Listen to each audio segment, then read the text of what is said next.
Hello, welcome to the Will Daniels Piano Studio. Today's lesson is the first of a series of videos I will be making on fundamental piano technique. These lessons will cover the most frequent issues that I see with piano students when I first begin working with them. The goal is that through properly and faithfully applying these principles to your technique, it will free up your ability to play with accuracy, smoothness, speed, and power.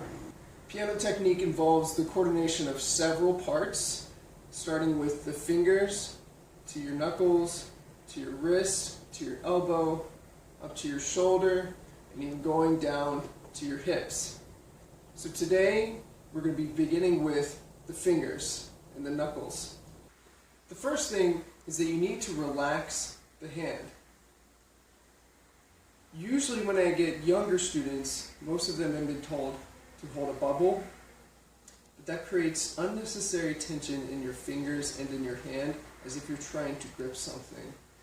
And they're told to use a bubble when they're just simply sitting on the keys. This creates a habit of tension that does not need to be there. So when we come to the piano, we need to first relax the hand as if we're dangling from the wrist and gently rest it on the keys with the natural curvature of the fingers. Now, the fingers do not lay flat naturally. They aren't flat. They have a natural curve to them. There's tension within the muscles and the tendons of the fingers, and so we allow that to be as it is. So the first thing I want you to do is to hold up your hand and examine your own hand's fingers' natural tendency to curve. When you look at that, make sure that when you place your hand on the piano, that it still looks the same way.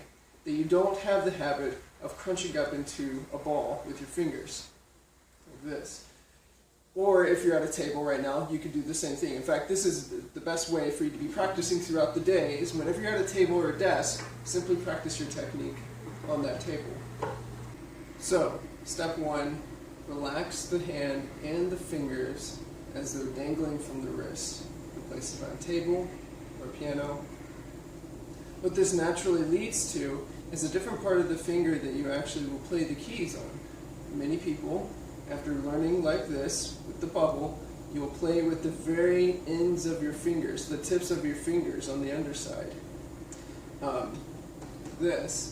Rather than on a more sensitive part and softer part of your finger, which is on the underside. And that is really the better part of your finger to be playing the keys on. Many students feel this to be a strange sensation, is to be playing on a different part of their finger rather than the tips of their finger. So don't be thrown off by the strange sensation. It is something that you need to get used to. Many people are told that you aren't supposed to play flat-fingered, and this seems flat-fingered, but despite that idea, it really is better to play that way with the undersides of your fingers, almost as though your fingers are flat. You will notice that if you watch concert pianists, many times their fingers are just splayed out, extended flat.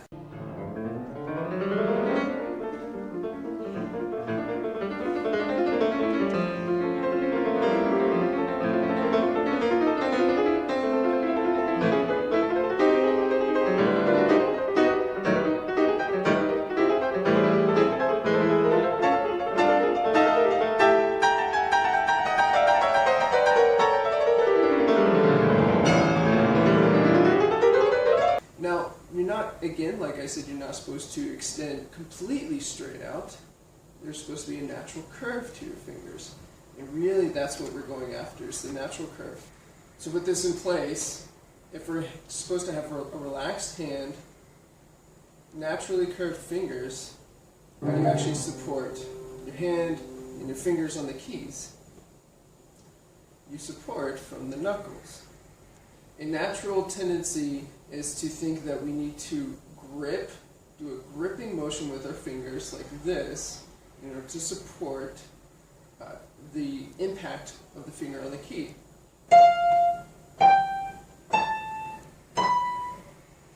But again, that is excessive tension that we want to get rid of. When we play the piano, we want to be very free when we play. There's another way. Support with this kind of motion. Rather than curling your fingers, you support with like a hinge from the knuckles. So I want you to try this right now. Go ahead and hold your hand straight up like this, and then you're going to turn like a hinge from the knuckles, almost as if you're reaching for the tip of a pencil. You can even put a pencil in the middle of your palm and reach for the very tip of the pencil, like this. This translates to the piano, again, supporting from the knuckle.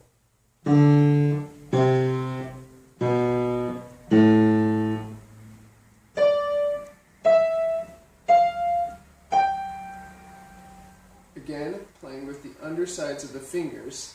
That will give you more sensitive touch down the road. Now, this on the piano, the way I just demonstrated, needs a little bit of adjustment, because again, this is a little bit tense, especially if you're trying to reach for the tip of that pencil. Again, going back to our first principle, relax the hand and the fingers as dangling from the wrist. When you play a key, it still needs to be supported from the knuckle. So it's relaxed in the finger, but with a slight pressure as though turning from the knuckles on a hinge. So softly and slowly put down the keys on your piano as such, or if you're at a table or desk, angle your finger down first, below the other fingers, and then feel the counter pressure from the table on your finger.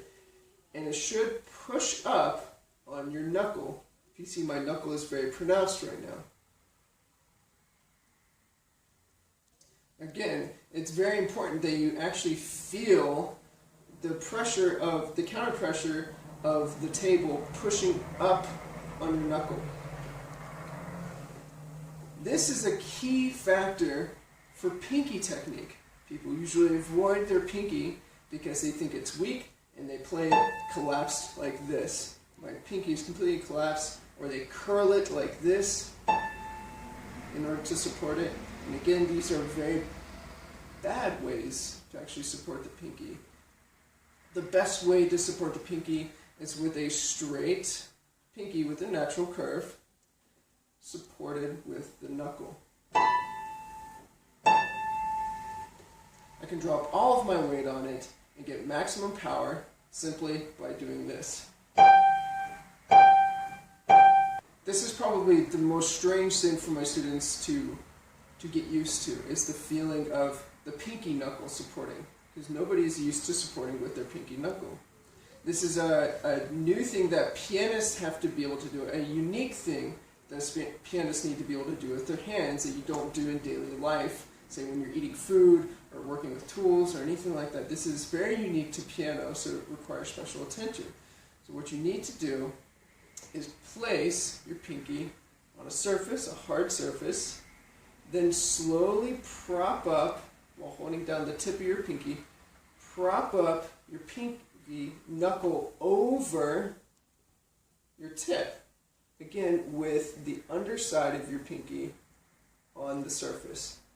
Prop up your knuckle over and make sure that you can hold your weight with your knuckle. And again, you should feel the counter pressure pushing up on your pinky knuckle. This kind of technique is best practiced not on the piano keys, but either on the back of the piano or on a desk with a simple tapping pattern.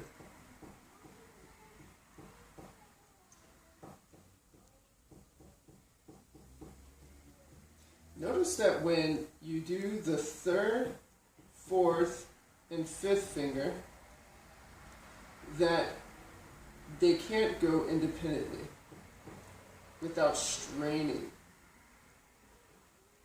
It takes a lot of tension unnecessarily to try to lift the fourth finger by itself without the third finger and the fifth finger coming up with it. When you lift the fourth finger, allow the other two fingers to go up with it. You always want to allow the natural motion to take place whenever possible. So when you do the tapping pattern, notice that all three of these fingers need to come up together, for the third finger even to come down. That's because inside there's a tissue holding together all three of those fingers behind the knuckles. And so you are pulling that tissue to try to lift any one of them by themselves. It is best to lift all three together as much as possible. And again, when you do this tapping pattern, the idea is to get used to having a natural curve, but not curled fingers. Simply moving with extended fingers, long fingers. Sometimes when pianists play the piano, because they're allowing their fingers to have their full extension, their fingers can reach even to the back of the fallboard, and that's okay. And it doesn't inhibit the sound if you do it with good technique and weight in the key.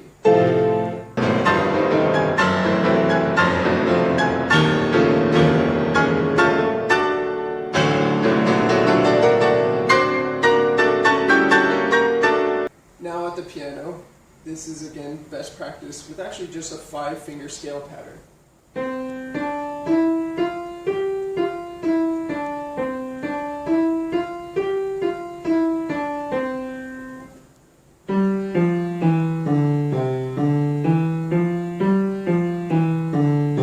You may notice that it appears that my fingers are quite curled here against my own teaching. This is actually not because I have tension in my fingers, but because some years ago I had a pretty drastic injury to my fingers where I broke them and they had to put pins in them. I will spare you the details of that unfortunate incident this time. What we didn't go over today is how to actually support the sound of those notes to get a nice rich sound. And again, that's because we need the rest of the arm system involved, especially the wrist, going down to the elbow and the shoulder. One last thing, if I could cover it quickly, is the thumb. The thumb is a completely different digit, a completely different mechanic than these fingers. You will need to play with the side, the underside of your thumb, slightly on the front end of it, never on the tip, except in special moments. What I see a lot of times when students play scales is when they cross their thumb, they try to arch their wrist high, and then they come straight down on their thumb like this. Really what you need to do is slide underneath and play with the side of it, still horizontal from this end. So to review, number 1, relaxed hand and fingers with a natural curve. 2, support with the knuckles.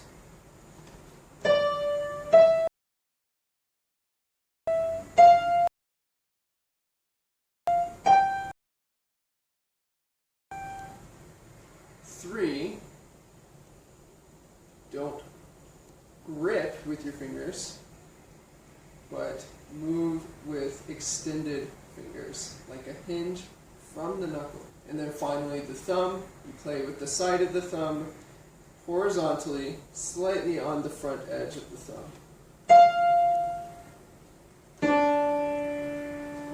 But even on the middle part here. That's it for today on the fingers. I hope you enjoyed today's lesson with the Will Daniels Piano Studio. If you have any questions about today's lesson, be sure to post it in the comments and I'll get back to you.